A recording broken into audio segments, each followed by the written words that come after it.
Y ahora vamos a hablar de literatura porque la obra Relatos de la Celtiberia del soriano Hernán Ruiz ha sido seleccionada como finalista del Premio de la Crítica de Castilla y León. Y para hablar con ello lo tenemos por videollamada.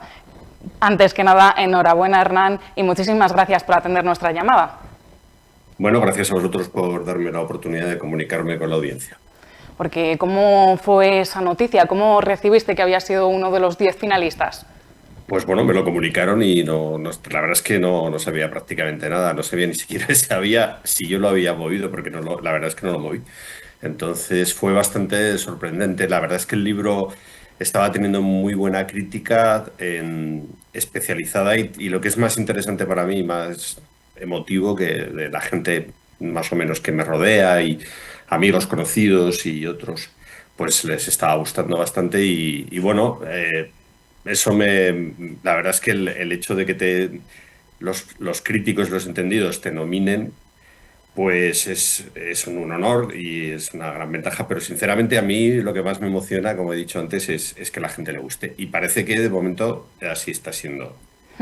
Porque luego te preguntaré más en detalle, ¿no?, sobre la obra, pero respecto al Claro. premio, el otro día fue la selección de las 10 obras finalistas. ¿Cuándo será el fallo del jurado? Pues el 26 de este mes, de marzo, es cuando se va a fallar el premio con los 12 apóstoles del jurado y espero que se produzca el milagro y aparezca Jesucristo y me dé a mí el premio, pero bueno, no lo sé.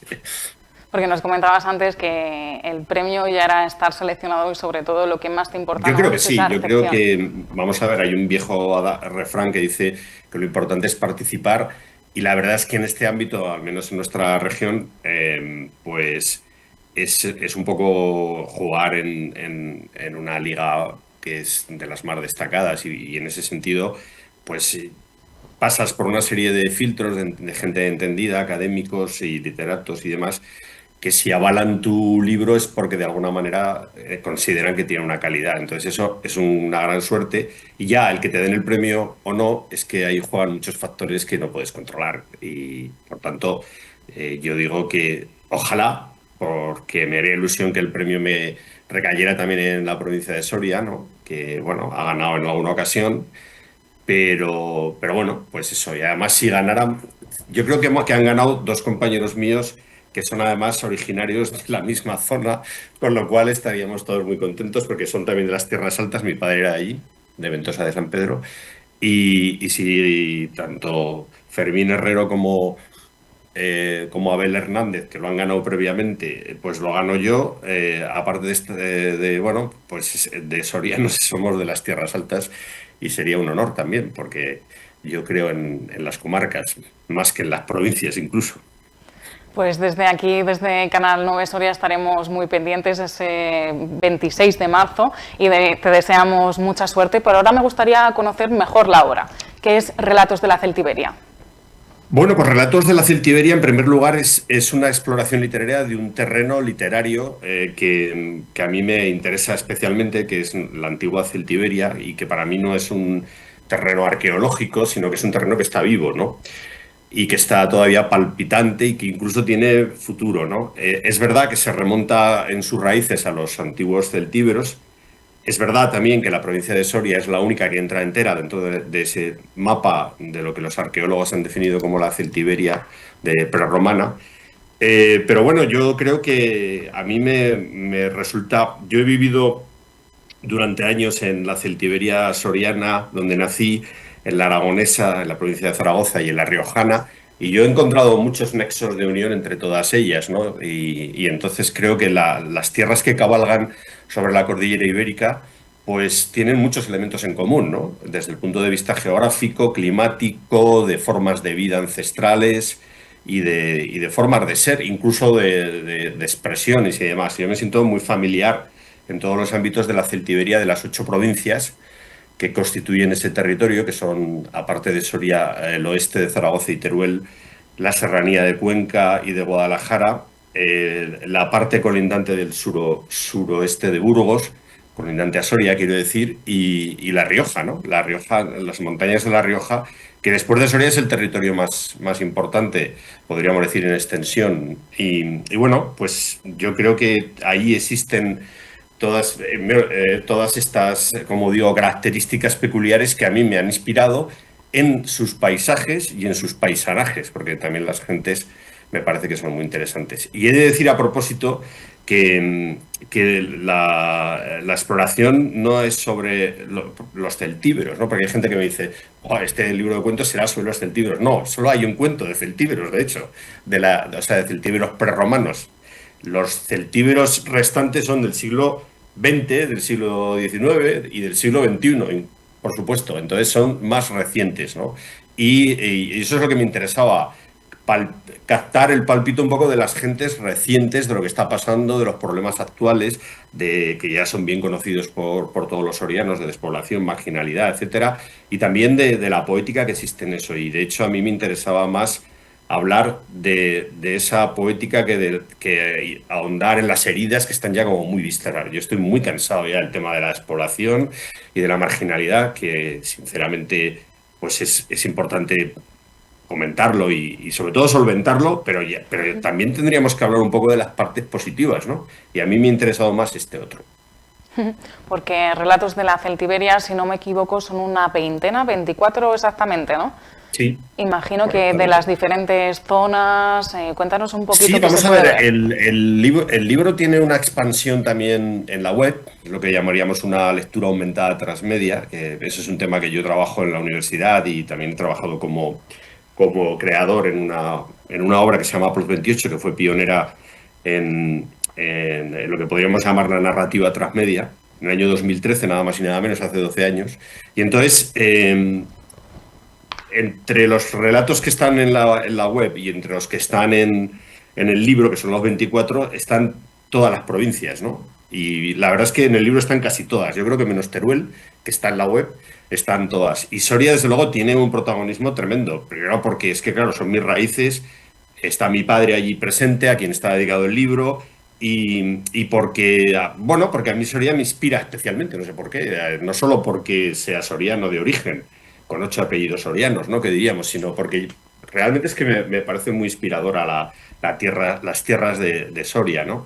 Y entonces hay muchos relatos que están ambientados allí, las tierras altas, en la zona de las vicarías, que son sitios que yo frecuento por amistades, por raíces y demás, ¿no? ¿Y qué cuentas en estos relatos ambientados en la provincia? Pues hombre, son relatos muy variados. Fijaros, yo ya veréis cuando os metáis en ellos, que así lo espero, pues porque además tienen la ventaja de son pildoritas, entonces, bueno, pues antes de dormir te echas una pildorita, azul o roja, y alucinas un poco con el tema, son cortos y demás. Entonces, tratan de temas muy variados, con personajes también variopintos y con un registro literario que pretendo que sea bastante también bueno, pues diferenciado, ¿no? O sea, yo creo que los relatos, yo no sé si gustarán más o menos, pero lo que puedo asegurar es que no van a ser monótonos en el sentido de que alguien va a decir, bueno, otro es igual que este. No, no, son muy distintos en épocas, en personajes, en enfoques, en voces narrativas, en planteamientos. Y lo que tienen en común es un territorio literario que bueno, que este es un efecto que se ha venido desarrollando bastante en la literatura, lo hizo ya Faulkner con su Condado célebre, lo ha hecho Luis Mateo Díez con La Zona de León, lo ha hecho Región, en fin, ha habido muchos literatos que han establecido han acotado un territorio mítico en el que han desarrollado su obra, ¿no? Y bueno, pues el mío es la Celtiberia, que me parece inspirador. Porque ¿cuánto tiempo llevas trabajando en esta obra? Bueno, esta obra yo creo que la pregunta es interesante. Empecé más o menos en torno al año 2020. O sea, quiero decir que del 2020 a a octubre del 2024 que ha salido, pues he estado prácticamente 4 años trabajando. A mí me gusta trabajar la literatura a fuego lento, ¿no? Yo creo que de esta forma, como la lluvia que empapa, ¿no? Pues me gusta que mis personajes y mis temas se me vayan empapando y por tanto que los pueda releer, que los pueda revisitar, que los pueda madurar, que pueda convivir con ellos en mi interior y luego sacarlos, ¿no? Entonces, me gusta que los libros tengan esa especie de cocción a fuego lento, ¿no? Podríamos decir. Antes decías que la Celtiberia tiene futuro. ¿Cuál es el futuro que tú le ves? Yo le veo muchísimo futuro. De hecho, mira, yo aparte de literato es que soy activista celtibérico y trabajo mucho en el tema, es lo que trabajo en la universidad en estudios y demás, y también en praxis en el tema del storytelling aplicado. Ahora está muy de moda una cosa que se llama tourist telling, es decir, la narrativa aplicada al turismo, y ese es un tema que estoy trabajando. Y lo que puedo decir es que la Celtiberia es una mina de patrimonio, o sea, es uno de los territorios más fascinantes que hay en Europa. Yo no digo España, lo que pasa es que yo creo que como siempre nos estamos fijando en no tenemos trenes, no tenemos no sé qué, que sí, que además estoy de acuerdo, sí, ya digo que yo soy activista y apoyo todo ese tipo de reivindicaciones, por supuesto que sí, pero hay que centrarse también en el patrimonio. Yo en ese sentido, con mi nombre verdadero, porque yo me llamo Javier Hernández Ruiz, el nombre literario es Hernán Ruiz, con mi nombre verdadero coordiné una guía turística de la Celtiberia, que está editada también en Prames, en la misma editorial, en su versión, vamos a decir, ensayística, y ha sido una guía que tiene un éxito tremendo. Se lanzaron 3.000 ejemplares y se han vendido prácticamente. Y a pueblos que hemos ido de muchos sitios de la Celtiberia, la gente lo compraba con mucho amor porque era como comprar identidad, ¿no? Entonces, en esa guía se recoge lo que son todo el patrimonio desde el punto de vista de arte, arquitectura, etnografía, naturaleza, personajes y demás. Bueno, de hecho han participado varios autores sorianos allí, como el caso de Carmelo Romero, como el caso del profesor Jesús Rubio en literatura, en fin, hay gente en arqueología, Alberto Gonzalo, que es el arqueólogo de Arcóbriga. En fin, ha habido bastantes gentes, algunos sorianos, como digo, que han colaborado y que lo que hemos pretendido es decir, cuidado, que hay un potencial tremendo en este territorio si pudiéramos promoverlo como una marca de turismo, ¿no? Eso es una cosa que yo estoy siempre planteando, pero que no acabo de ver el eco en los políticos de las distintas comunidades autónomas, quizá porque estamos demasiado obsesionados con los límites de las comunidades autónomas, ¿no? Hasta aquí llega la ruta celtibérica de Aragón y ya no se corta porque no vas a enlazar con la de Castilla y León o con la de Castilla-La Mancha. Yo creo que es una perspectiva un tanto limitadora y deberíamos en el siglo XXI ir más a esos conceptos de marca turística, de elementos patrimoniales. Y en ese sentido creo que la Celtiberia, aparte de lo literario, tiene futuro también como marca turística, como proyección, vamos a decir, de un potencial, incluso en el ámbito de marca gastronómica, que Soria ya ha demostrado su valor en ese uso de la diosa Epona, ¿no? Del caballito, que en realidad es una yegua, ¿no? O diosa celtibérica, precisamente. Entonces, este tipo de cuestiones, Alba, creo que tienen mucho futuro y que lo traslado en plan optimista a todos mis compatriotas celtibéricos y sorianos, ¿no? Porque ahora hablabas de esa guía turística. ¿Cuáles serían los principales reclamos que se deberían potenciar? Pues mira, para empezar, yo ahora he sacado un artículo que edita una revista también de Prames que se llama La magia de viajar por Aragón.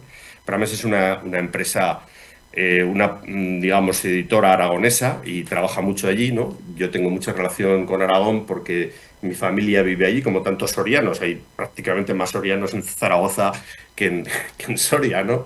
Originarios, quiero decir. Entonces, en este artículo, en el que ha colaborado gente muy prestigiosa de la Universidad de Zaragoza, como Gabriel Sopeña, máximo experto, por cierto, en la religión de los celtíberos que hay en estos momentos, pues lo que incidimos es mucho, para empezar, en que los celtíberos somos la herencia más importante que hay en la península ibérica de la llamada céltica europea, ¿no? O sea, tú vas y le dices a la gente, ¿dónde están los celtas en España? Y todo el mundo dice, en Galicia. Yo que voy muchísimo a Galicia porque mi mujer es gallega, pues cuando yo voy a Galicia ahora está de moda decir que no son celtas. Y realmente yo no digo que ni sean ni dejan de ser, yo creo que sí que lo son, pero no escriben, y los únicos celtas que escriben en la península ibérica son los celtíberos. Pero no solo en la península ibérica, sino podríamos decir, en toda Europa, porque solamente con escritura alfabética en la época prerromana están los galos y los celtíberos.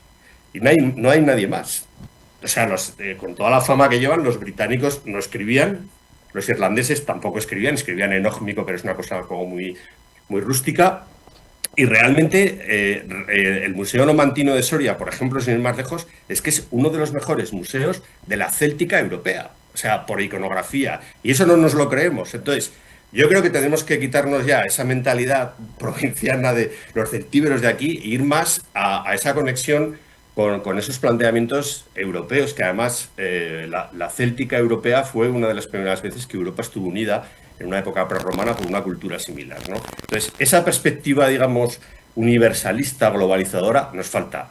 Por ejemplo, en el tema celtibérico. Yo animo a la gente a que lea ese artículo, está en el último libro de la magia, perdón, en el último número de la magia de viajar por Aragón, y aunque sea Aragón, sale Soria, sale el Museo Numantino, salen los distintos museos, porque también, gracias a Dios, en esa revista tienen esa perspectiva universalizadora. Entonces, yo creo que es interesante que tengamos estas perspectivas un poco amplias, porque precisamente si nos unimos toda la España interior, vaciada, vacilada y como quieras llamar, a lo mejor tenemos mucho más resultados que si estamos siempre, pues eso, los de Soria, los de Calatayud, los de cada uno así con su pequeñita capilla, ¿no? Vamos a decir. No sé si me he explicado un poco en el tema. Sí, te hemos entendido perfectamente. A mí también me gustaría saber dónde se puede encontrar tu obra para todo el mundo que nos esté viendo desde casa. Pues mira, Relatos de la Celtiberia me consta que está en las librerías sorianas, al menos en la librería de las Heras sé que está, seguro. En internet la podéis buscar si clicáis Relatos de la Celtiberia, librería Prames, por ejemplo, allí hay y se puede pedir y te la envían prácticamente sin coste. El libro creo que está en torno a 18 euros ahora. Y en muchas librerías, ¿no? En Madrid se va a presentar en la librería central y también se puede comprar allí. Y yo creo que en Zaragoza están muchísimas librerías también. O sea, es una obra que si alguien quiere conseguirla, bien sea en una librería, cosa que aconsejo porque estoy muy a favor de defender a los libreros, las librerías de Soria yo creo que todas están. Y en el caso de que alguien, por las razones que sea, necesita pedirlo a través de eh, un encargo online, también lo puede hallar. Tanto la de Relatos de la Celtiberia como la guía de la Celtiberia, que creo que aún quedan algunos ejemplares y se pueden pedir, ¿no? Pero ya digo que ha sido una obra muy, muy requerida. Vemos que eres un autor bastante prolífico. No sé si estás trabajando ya en nuevas obras, tienes algún proyecto en mente. Sí, bueno, van a salir ahora. Lo que pasa que, claro, si me dan el premio, me imagino que cambiarán también un poco incluso los novios y novias editoriales, quiero decir, ¿no? Entonces, sí, tengo previsto sacar una obra en una editorial madrileña que se llama Desvaríos en el laberinto digital, que es una obra que no tiene nada que ver con esta, porque es como una especie de planteamiento distópico lo que está viviendo el ser humano con la tecnología digital y con la inteligencia artificial y todo esto. O sea, es una versión completamente diferenciadísima de mi beta, vamos a llamar, del mundo celtibérico. Pero es que, claro, yo creo que como muchos autores no solamente tenemos un monotema, ¿no? Al menos yo por lo menos procuro no tenerlo. A mí me interesa mucho lo que está pasando ahora y lo que está pasando o lo que puede pasar en el futuro, ¿no? Y en ese sentido podríamos decir que se completan, pero la verdad es que Relatos de la Celtiberia es un ajuste de cuentas con mi infancia, con mis raíces, que era muy necesario, ¿no? Y con mi tierra de origen. Y entonces yo me siento muy orgulloso de haber nacido en Soria, de ser de raigambre soriana y de celtibérica, por supuesto, y la verdad es que en ese sentido espero haberlo transmitido. El lector y la lectora que acometa el libro lo va a tener que decir. Yo ahí no puedo comentar más. Pero esa ha sido mi intención, ¿no? Entonces me gustaría y desearía que esto que yo he pretendido la gente lo sintonizase, se sintiese cómplice y bueno, pues estoy muy abierto a que en el futuro, cuando vaya por Soria, pues la gente me comente qué tal le ha parecido, incluso aunque le haya parecido mal, me parecerá fantástico. Si le ha impactado y le ha hecho pensar sobre sus orígenes y sobre esta tierra maravillosa que tenemos en Soria y en la cordillera ibérica, pues para mí será fantástico. Pues muchísimas gracias por atendernos en el día de hoy. Estaremos pendientes ese 26 de marzo del fallo del jurado, pero sobre todo enhorabuena ya por esa selección como finalista. Bien, muchas gracias a vosotros por darme la oportunidad y espero que nos veamos a partir del 26 de marzo. Nada más. Ojalá que sea así. Nosotros continuamos ahora nuestro programa. De acuerdo, hasta la próxima.